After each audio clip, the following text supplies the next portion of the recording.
Hi, Capricorn Sun and Rising. Welcome to your February 2025 Astro Update. It's Raina here.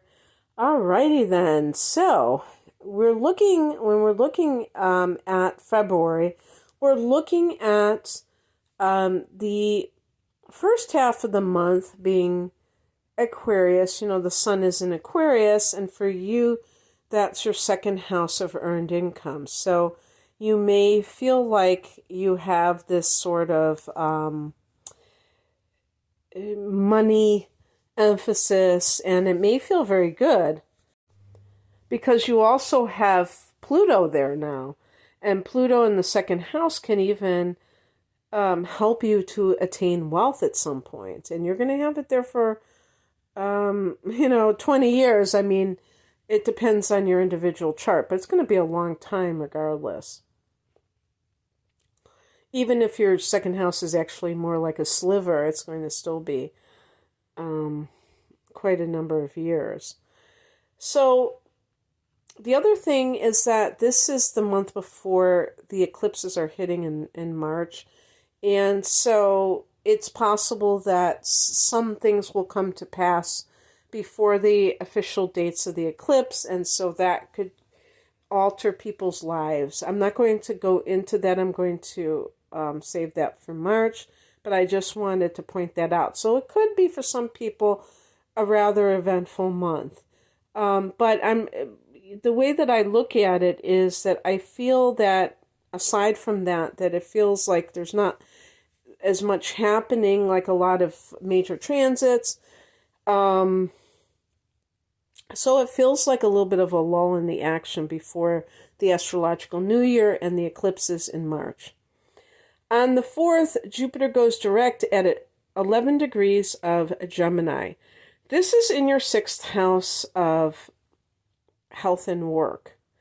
So when Jupiter is in somebody's 6th house, it can affect their employment. They maybe they're employed somewhere and they have all these people that want to hire them, and they're like, where were you last year? I was like, I was out of work for 3 months, and now all of a sudden I'm working somewhere and I just get all these job offers. If you experience a slowdown at work, or perhaps you got laid off or something like that, Jupiter going direct should improve your work situation. There can also be, when Jupiter is going forward now, there can be some kind of a lucky break that you receive in terms of, I don't know, being at the right place at the right time, and who knows, maybe even get a promotion. On the same day, Venus goes into Aries, and this is a fellow cardinal sign, so it's going to hit one of your angular houses. In this particular case, it's going to hit your 4th house of home and family. You will have a retrograde in Venus starting March 1st, and you'll also have a solar eclipse on March 29th. Venus, by the way, will go direct on April 12th. The reason that this is significant is because I feel like for some Capricorn individuals, there's going to be something about housing, perhaps, and this could be advantageous to you.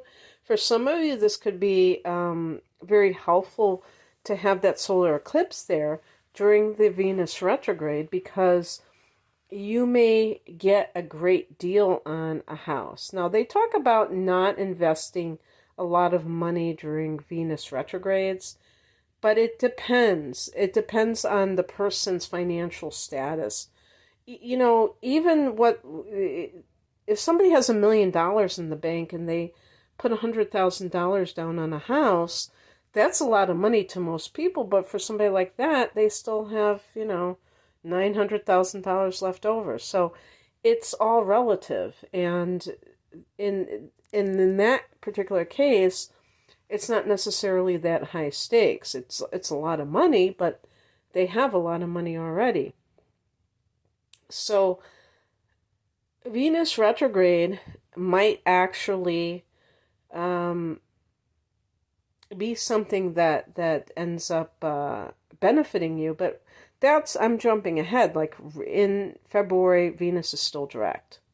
It is in its shadow period, so it could be some of those same themes of the retrograde could play out in February, but it is going into this very important area of your home life. Venus in the fourth could mean receiving financial assistance from your mom, or having harmonizing relationships with a relationship with her. On the 12th, there is a full moon at 24 degrees of Leo. This will be falling in your 8th house. This will be a very emotional full moon for you, Capricorn. And, full moons can be emotional already. But when they are in water houses or water signs, then that can make it that much more emotional. Now, the fire signs can be emotional too, and this isn't a fire sign, but yeah, it's going to be in that 8th house. And what this can bring out for you, Capricorn, is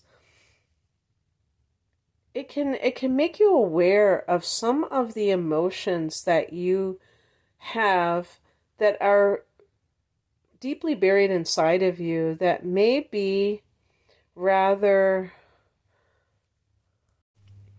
difficult. The 8th house is all about the shadow self, and the full moon can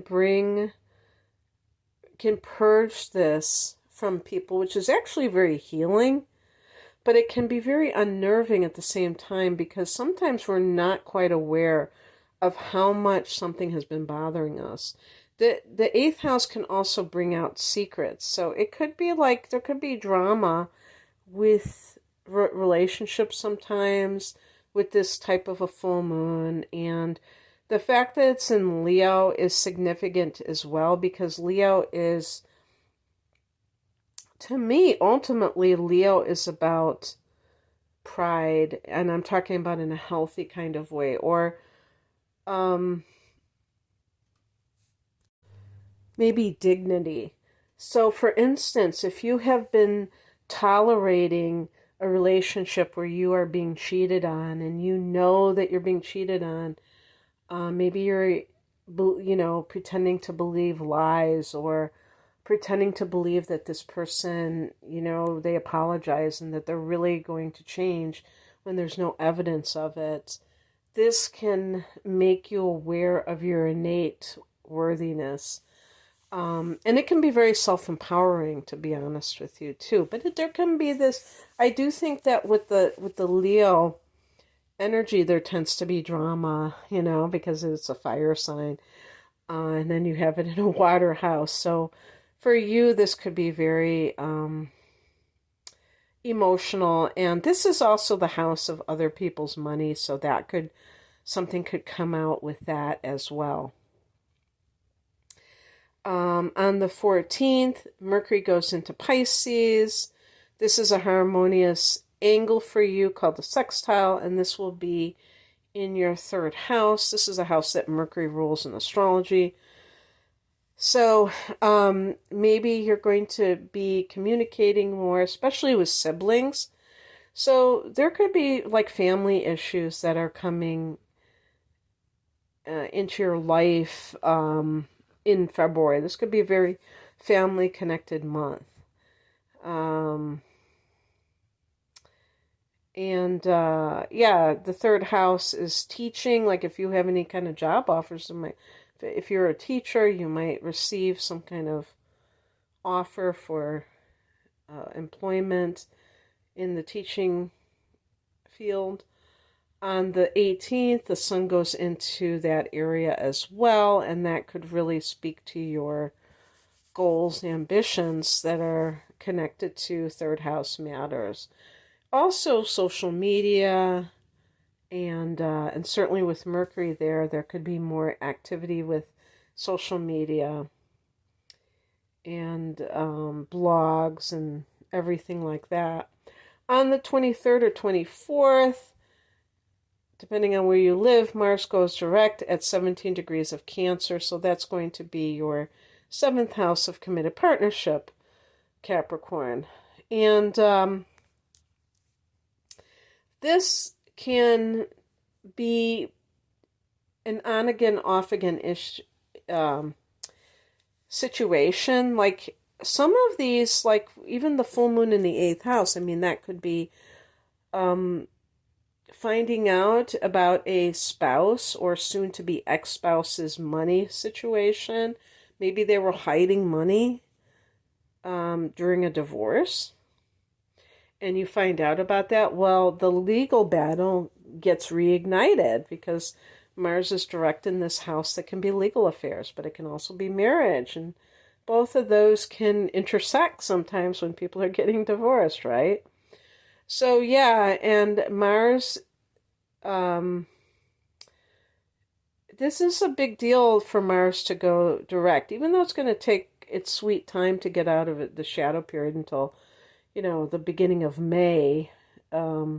It always feels good when a planet moves forward, because, especially a personal planet, because we can sense that momentum. If we are aware of these transits, we can be like, yeah, this is nice that something is going in the right direction. Not that it's wrong for it to go retrograde, it has its own purpose, but in terms of, if we want to push forward in some area. So for you, this has something to do with maybe a legal matter or a marriage situation. I wouldn't say it's always something negative or just like drama, because Mars can be, conflict sometimes. Maybe it's like making plans for a wedding, and you have been frustrated because you've been prevented from doing so. When Mars goes retrograde, it like puts the kibosh on something. That somebody's actively trying to do something. Well, now maybe you can do that. On the 27th, we have a new moon at 9 degrees of Pisces in that 3rd house.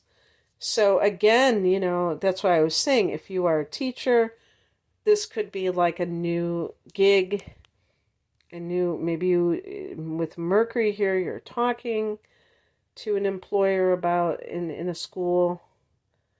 This is especially for lower grades, elementary, maybe high school.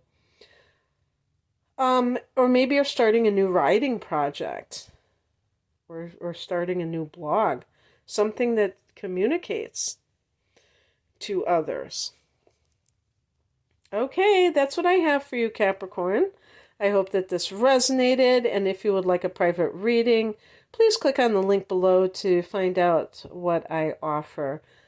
Thank you so much for listening. Take care. Bye.